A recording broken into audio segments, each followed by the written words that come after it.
¿realmente existe el infinito? Para responder a esta pregunta te voy a contar una historia. En la antigua Grecia, en el año 480 a.C., un filósofo llamado Zenón de Elea planteó un problema para ver si podía resolver esto de si realmente puede existir el infinito. Zenón se imaginó un problema en el que hay dos personajes que van a competir en una carrera. Uno es un héroe llamado Aquiles y el otro es una tortuga. Aquiles, para darle una oportunidad a la tortuga, le deja una ventaja de unos pocos metros. Cuando comienza la carrera, Aquiles empieza a correr y cada vez que llega al punto donde estaba la tortuga había avanzado un poco más. Y cuando Aquiles vuelve a alcanzar ese punto otra vez, la tortuga ha avanzado todavía un poco más. Y aunque la distancia entre ellos se va reduciendo poco a poco, Aquiles nunca llega a alcanzar la tortuga, porque siempre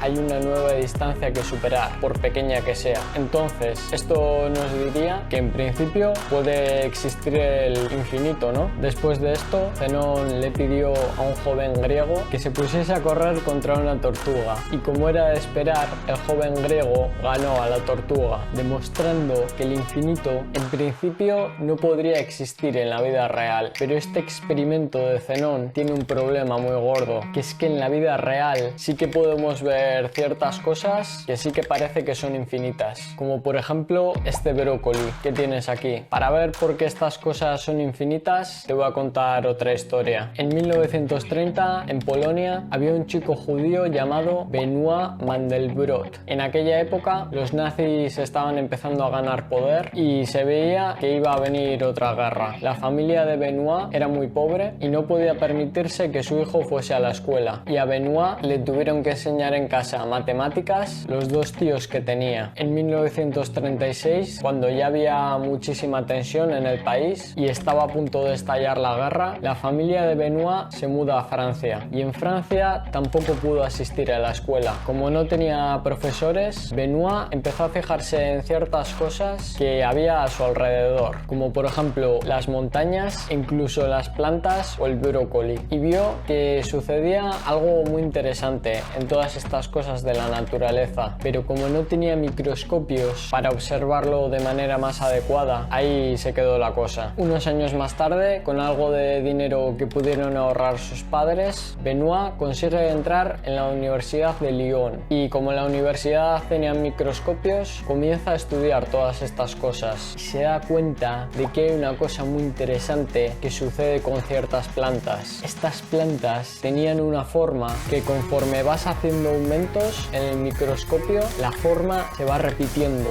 independientemente de cuántas veces hagas el zoom. Benoit empezó a desarrollar una teoría alrededor de estas formas, y esta teoría empezó a ganar algo de fama. Pero en Francia los matemáticos eran muy conservadores y empezaron a criticar sus teorías y a reírse de él. Benoit, como veía que en Francia no iba a tener mucho éxito, se mudó a Estados Unidos, y en Estados Unidos se dieron cuenta de que era un genio y le contrató la empresa IBM para que empezase a desarrollar nuevos algoritmos para los ordenadores que fabricaban. Benoit, como tenía acceso a los ordenadores más potentes de la época, empezó a recrear estas imágenes que había visto en las plantas, pero las recreó de manera virtual, y se dio cuenta de una cosa muy interesante. En esas imágenes virtuales podías hacer zoom de una manera casi infinita, y conforme ibas haciendo más zoom se seguían viendo las mismas formas, y esto a Benoit le dejó con la duda de si realmente el infinito podría existir en la vida real. Unos años más tarde publica un libro en el que nos explica qué son estas cosas infinitas que había visto en las imágenes de las plantas, y estas cosas que vio Benoit son los fractales, y los fractales nos demuestran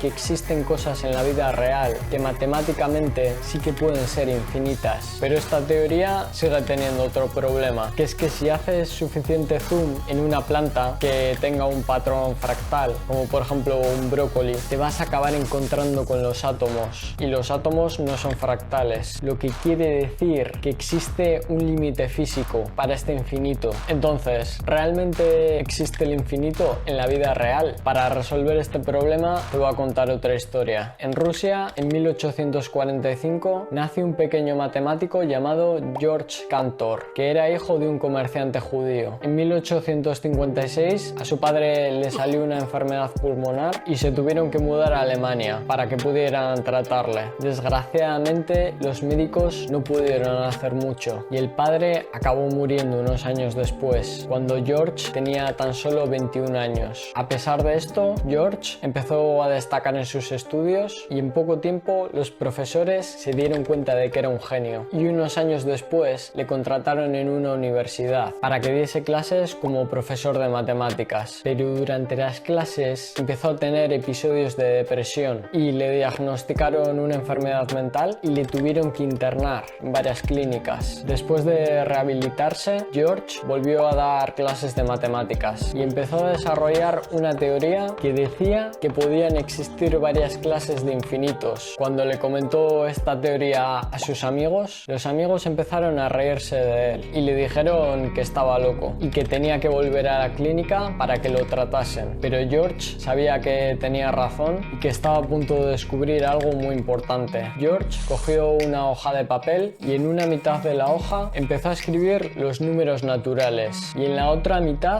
empezó a escribir los números racionales. Y George se dio cuenta de algo muy interesante. Si cambiabas ciertos números de manera diagonal en esta lista, obtenías un nuevo número que no estaba en la lista original. Y esto le llevó a George a descubrir que los números reales, es decir, el conjunto de estas dos clases de números que hemos visto, formaban un tipo de infinito más grande que simplemente los números naturales. Y aquí es cuando George demostró que existen varias clases de infinitos y que hay unos infinitos que son más grandes que otros. Y a esto se le llama el argumento diagonal de Cantor. Entonces, ¿realmente existe el infinito? La respuesta es que el infinito puede existir en las matemáticas, como lo demostró Cantor y Benoit con los fractales, pero el infinito es muy probable que no exista en la vida real, porque tenemos limitaciones como los átomos o la cantidad de números que podemos escribir en una hoja. Pero hay una pequeña posibilidad de que sí que exista el infinito en la vida real, y sería la existencia de universos paralelos, que te voy a hacer un spoiler, es muy probable que estemos en uno de ellos. Si quieres saber por qué, te he dejado un vídeo por aquí en el que te lo explico. Así que eso era todo, hasta la próxima.